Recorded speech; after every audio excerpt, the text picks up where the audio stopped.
Instead of doing a state-sanctioned illegal prayer in a classroom, why don't you just go up to the front of the classroom as a teacher and go, "Okay, we're gonna have 2 minutes of silence."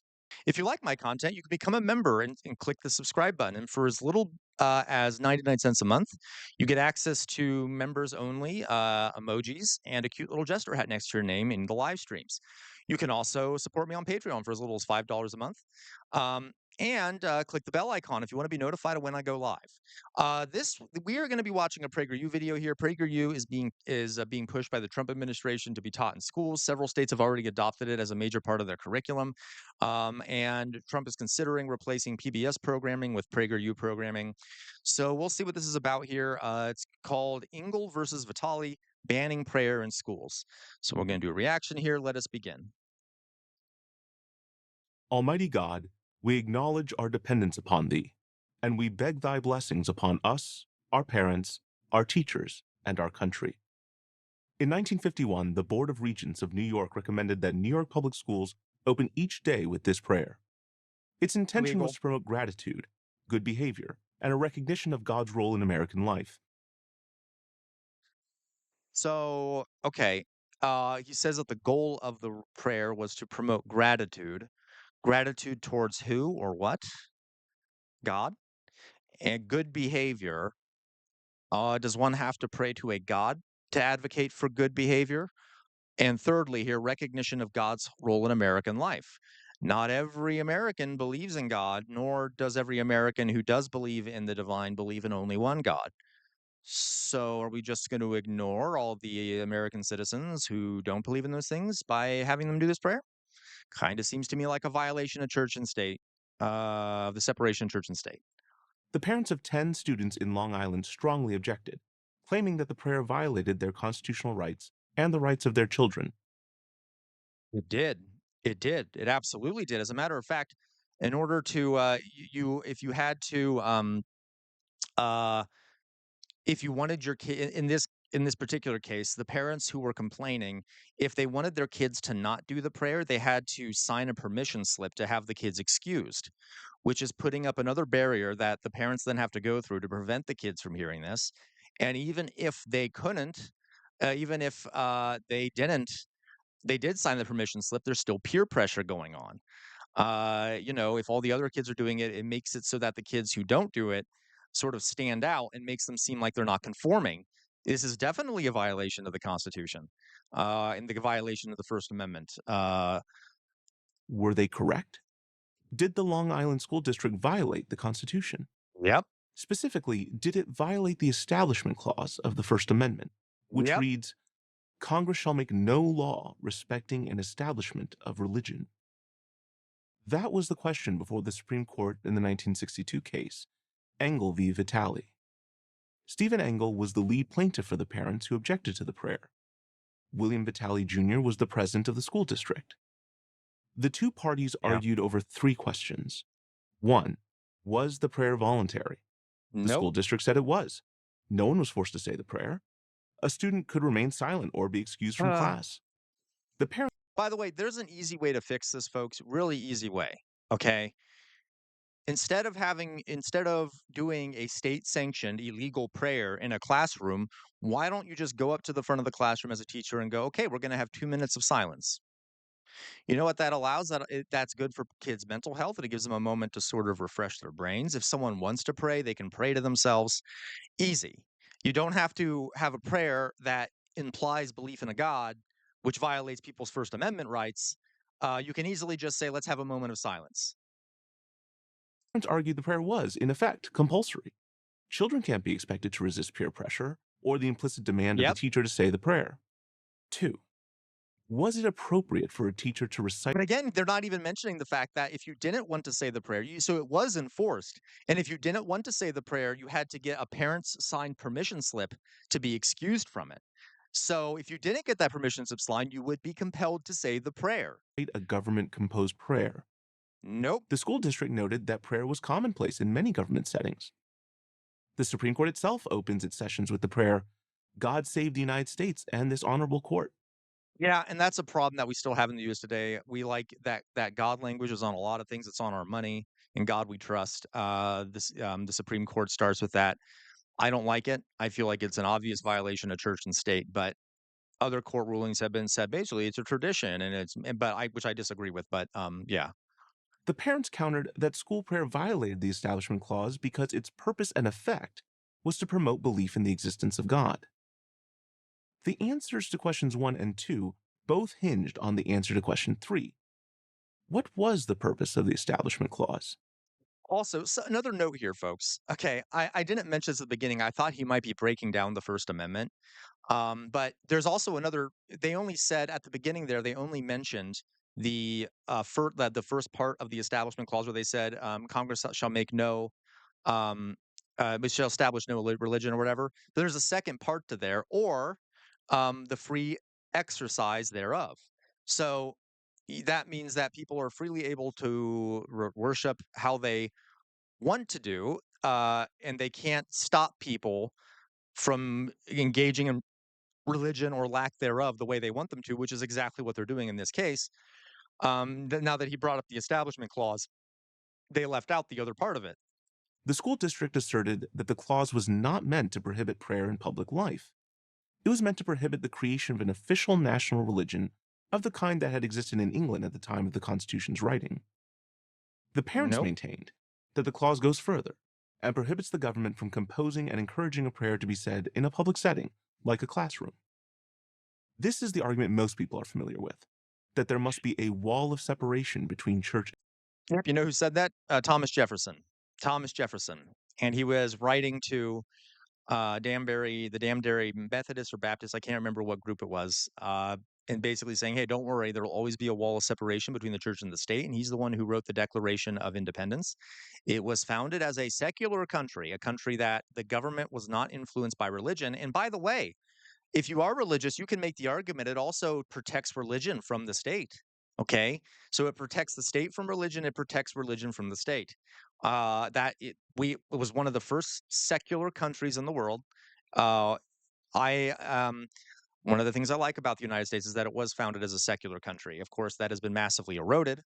But the founding fathers were very clear about this. Okay, secular country, secular country. And state. What many people don't realize is that this phrase is nowhere to be found in the Constitution. It's a Who phrase cares? taken from a letter Thomas Jefferson wrote in 1802 to the Yeah, yeah, okay. Danbury, Connecticut Baptist Association. Nevertheless, the court found the separation of church and state argument persuasive and issued a broadly worded decision. Because even though it wasn't in the Constitution, that was the implied meaning behind that part of the Constitution. That was the intention by the founding fathers.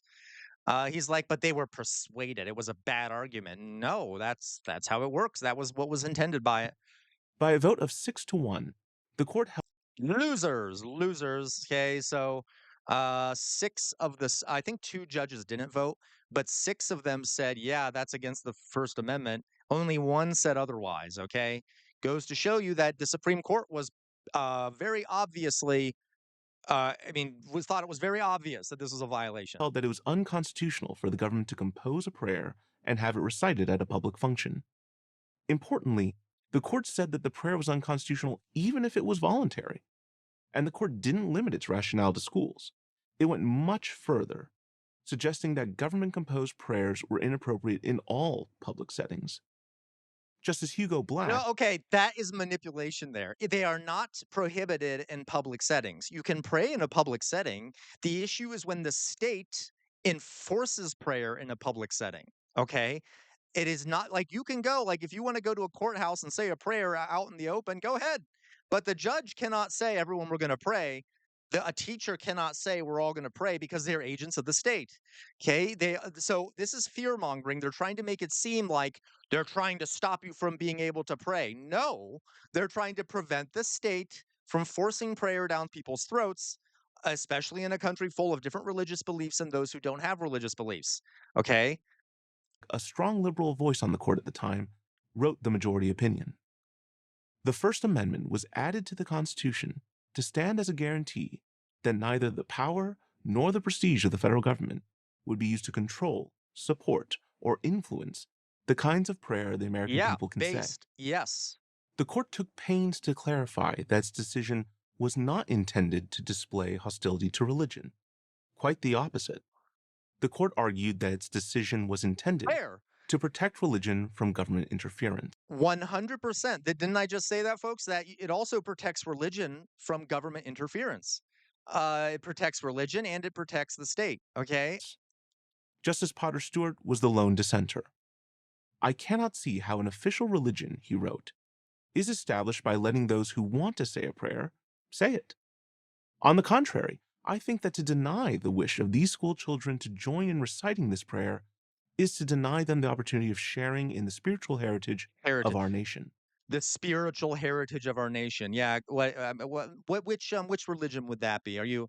We think we can see here some Christian supremacy. Christian supremacy. There are Jewish folks. There are Muslim folks. As a matter of fact, I think like something like five several of the plaintiffs in this case were Jewish, and a couple of them were secular. They were atheists or humanists. So this is ignoring all the other religious beliefs that are mixed in with this, that are just being ignored because of a claimed spiritual heritage of our nation. By the way, almost every nation has a spiritual heritage because people used to be a lot more religious all over the place. That doesn't, okay, anyway. Most Americans agreed with Justice Stewart. Newspaper editorials across the country denounced the ruling. The Los Angeles Times' response was typical. It mocked the Yeah. decision as perverse. By the way, folks, I doubt he's going to add this context, right?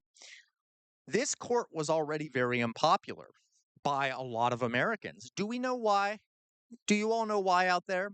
Because this was the court that criminalized segregation, that said that segregation was a violation of the U.S. Constitution, forcibly separating black people from white people and giving them separate institutions was bad. That's what this court said. And so there was already a lot of hatred out there for this court because of this. And after this religious ruling, all these newspapers and stuff, which were already upset because they didn't like seeing black people treated equally, were even more upset by this, and really kind of got all of their fifis about it. Just something to note there. Missing the historical context here. You might not, PragerU might not want to talk about the anger towards this court because then they would have to acknowledge that a lot of that anger came from white supremacists who were anti-desegregation. Okay, okay. A solution in search of a problem. But as the nation moved deeper into the tumultuous 60s, the Kennedy assassination, the civil rights movement, the Vietnam War, Engel faded into the background. Or did it? Can we trace the country's moral decline, assuming you think there Here has we been a moral go. decline, Here we go. to the fact that our public life has become disconnected from religion? Right, right. That's why the United States is experiencing a quote unquote moral decline because they're not allowed to say prayers in schools anymore. That okay, right? It isn't the wealth inequality. It isn't the erosion of our democratic institutions. It isn't the establishment of a authoritarian presidency. It isn't all these corporate entities constantly stealing everything from us. It isn't the fact that we have a healthcare system that allows people to die. It isn't the rising cost of housing. It isn't the racism. It isn't the misogyny. It isn't the homophobia. It isn't the transphobia, right? It is the fact that we're not praying in schools. It isn't guns, by the way. It isn't the fact that we are swamped with guns everywhere, all places. And it is definitely, folks, not the fact that a lot of religious people in the United States advocate for extremely authoritarian Christian nationalism, targeting of minority groups, and mixing the state with the church. None of those things. It's the fact that we can't pray in schools anymore, or that the state cannot force people to pray in schools anymore. Many say yes. It's not a coincidence that so many social ills, like drug use, alienation, and depression, proliferated in the subsequent decades. Some say yes. Who? Who says yes? You're going to quote a reliable source there? Is there some sort of scientific study that links the two things? Because I would bet it doesn't. I would bet it doesn't. And by the way, classic saying among scientists here: correlation does not mean causation. So there may have been a reduction in that stuff after the 1950s, but is that that doesn't mean it was caused by prayer in schools. A lot of other things happened right after the 1950s. Okay, the 60s happened. Many say no. In a nation that was becoming ever more diverse, the court preserved an essential liberty: the freedom to practice any religion or no religion. Whatever you think of Yeah. the decision, Okay. perhaps Hey, credit where credit's due. They gave the other side to that. Yeah, the state should protect people's ability to practice any religion as long as it's not violating laws. And yeah, okay, fair, fair. Hey, at least they're mentioning it. we can all agree on this.